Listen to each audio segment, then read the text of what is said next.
Bible ఆధునిక శాస్త్రాలను అధిగమించినదని నిరూపిస్తూ క్రీస్తును, బైబిల్ను తప్పుడుగా మాట్లాడుతున్న వారిని సవాల్ చేసి, వాదించి, ఓడించి, ప్రపంచ మేధావులారా ఖబర్దార్ అంటూ సింహగర్జన చేస్తున్న Jayashali, Jayashali, Jayashali.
Bible open university India international వారు సమర్పించు జన్మకైతే హిస్టరీ, చావుకైతే మిస్టరీ, జన్మకైతే హిజ్ స్టోరీ, చావుకైతే మిస్ స్టోరీ, అఖిల భారత సంచలనాత్మక క్రైస్తవ మహాసభలు, నకిలీ, భయం, మోసం, మృత్యువు, ఈ నలుగురి రహస్యమే నలుగుల సారాంశం. తేదీలు 2006 మే 24 నుండి 28 వరకు. స్థలం సాగర తరంగాలు, ఆర్కే బీచ్, విశాఖపట్నం. ప్రతి సాయంకాలం 6 గంటలకు. ముఖ్య ప్రసంగికులు ప్రపంచ అగ్రరాజ్యాధినేతల ప్రశంసలు అందుకున్న one and only international challenging dynamic speaker Jayashali PD Sundarrao గారు ప్రసంగిస్తారు. అద్భుత దృశ్యాలను వెండి తెరలపై తిలకించండి. ప్రియమైన దేవుని పిల్లలారా, నా పట్టణ ప్రజలతో ఈ సాగర తరంగాల మధ్య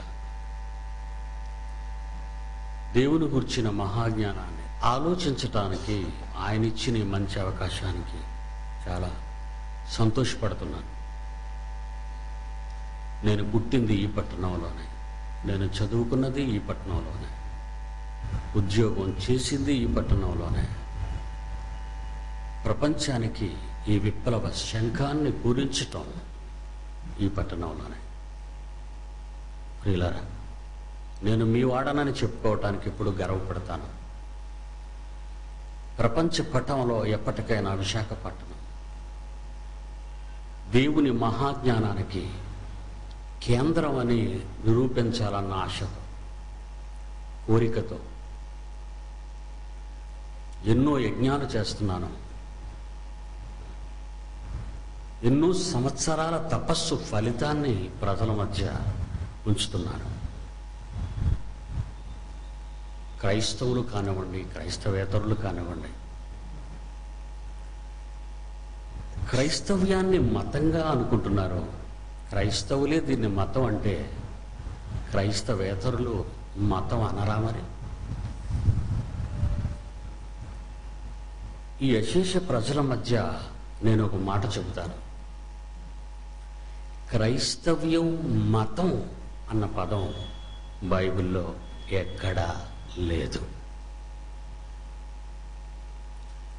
మీరెందరో పండితులు చూసుంటారు, ఎన్నో పుస్తకాలు చదివి ఉంటారు, ఎన్నో డిగ్రీలు సాధించుంటారు. కానీ ప్రపంచానికి తెలియనిది బైబిల్లో ఉన్నది క్రైస్తవ్యం మార్గమే కానీ మతం అనే పదాన్ని ఎక్కడా దేవుడు ప్రయోగించలేదు. యూద మతం ఉంది, కానీ క్రైస్తవ మతం అని బైబిల్లో ఎక్కడా వ్రాయబడలేదు. ఈరోజు మనం భూలోకాన్ని తలక్రిందులు చేయువారము అని బైబిల్లో వ్రాయబడిన క్రైస్తవ్యం తలక్రిందులైపోవటం విచారకరం. అందుకే ఈ మహాజ్ఞానాన్ని సరికొత్త కోణంలో విద్యులు కానివ్వండి, పామరులు కానివ్వండి, ప్రతి ఒక్కరికి బైబిలులోని మహాజ్ఞానం చెప్పాలి. ఈరోజు మానవుడు వ్రాసిన శాస్త్రాలు, మన దగ్గర ఆంధ్ర యూనివర్సిటీ ఉంది, అందులో ఎంతోమంది ప్రొఫెసర్స్ ఉన్నారు, ఎంతోమంది మన పట్టణంలో శాస్త్రవేత్తలు ఉన్నారు, సైంటిస్ట్స్ ఉన్నారు. ఒక విషయాన్ని జ్ఞాపకం చేస్తాను మీకు. ఈ ప్రకృతిని చూసి ఎన్నో శాస్త్రాలు రాశారు వాళ్ళంతా.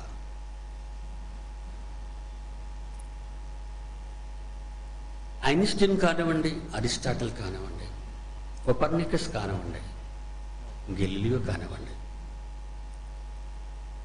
ఎవరు రాసినా ప్రకృతిని చూసి శాస్త్రాలు రాశారు. వారి శాస్త్రాలే మన వారి పాఠ్యాంశాలు. టాక్సికాలజీ అన్నాడు, విష విజ్ఞాన శాస్త్రం. ఫోటోబయాలజీ కాంతి జీవశాస్త్రం. అగ్రోస్ట్రాలజీ గడ్డి ఉత్పత్తి పరిశోధనకు శాస్త్రం. ఎకాలజీ పర్యావరణం. కాంకాలజీ శంకు. జియాలజీ భూవిజ్ఞానం. ఆర్నిథాలజీ పక్షులు. కాస్మాలజీ విశ్వం. మార్పాలజీ జీవస్వరూపం. ఫిజియాలజీ శరీర ధర్మశాస్త్రం. జెరంటాలజీ వృద్ధాప్యాన్ని గురించిన ఎన్నెన్నో శాస్త్రాలు రాశారు. ఏటోనండి, క్రైస్తవ సభలు అనగానే హల్లెలూయలు, గొడవలు, అల్లర్లు ఉంటాయని చాలామంది అనుకుంటారండి. నా సభలో విజ్ఞానమే తప్ప అల్లరి ఉండదండి. అజ్ఞానంగా అల్లరి వేయవలసిన అవసరత లేదు. యూనివర్సిటీలో ప్రతి క్లాసులో ప్రొఫెసరు పిల్లలతో అల్లరి చేస్తే వచ్చే పాఠాలా, గొడవలా? చెప్పండి. పాఠాలు నిశ్శబ్దమైన వాతావరణంలో ప్రొఫెసర్ గారు చెప్పిన ఆ చక్కని భాషా శైలిలో ఎన్నో ఎగ్జాంపుల్స్తో స్టూడెంట్స్కి విజ్ఞానాన్ని నేర్పించాలి. బైబిల్ అంతకంటే గొప్పదంటాను నేను. ఎందుకంటే ఈ ప్రకృతిని చూసి శాస్త్రవేత్తలు శాస్త్రాలు రాశారు. కానీ ఈ ప్రకృతికి పుట్టినీళ్ళు ఎవరంటారు? ఈ ప్రకృతికి పుట్టినీళ్ళు ఎవరంటారు? దేవుడు అంటారండి మీరు నన్ను అనుకుంటున్నారేమో. నేను అంత బలత్కారంగా ఒప్పించేసంత అసమర్థుడిని కాదండి. క్రైస్తవ్యం మతాన్ని నమ్ముకుండే ఈరోజు విదేశాల నుండి ఎంతో డబ్బు దిగుమతి అవుతుందండి భారతదేశానికి. మీ అందరికీ తెలుసు. చాలామంది అనుకోవచ్చు సుందరరావు గారు కూడా అమెరికా నుంచి కానీ, జర్మనీ నుంచి కానీ, ఆస్ట్రేలియా నుంచి కానీ డబ్బులు వస్తున్నాయని. విదేశీయులను అడుక్కున్నంత దౌర్భాగ్యుణ్ణి కాదండి. సింహాన్ని నేను. ఎవడికి తల దించను, ఎవడి పైసాకి కక్కుర్తి పడను.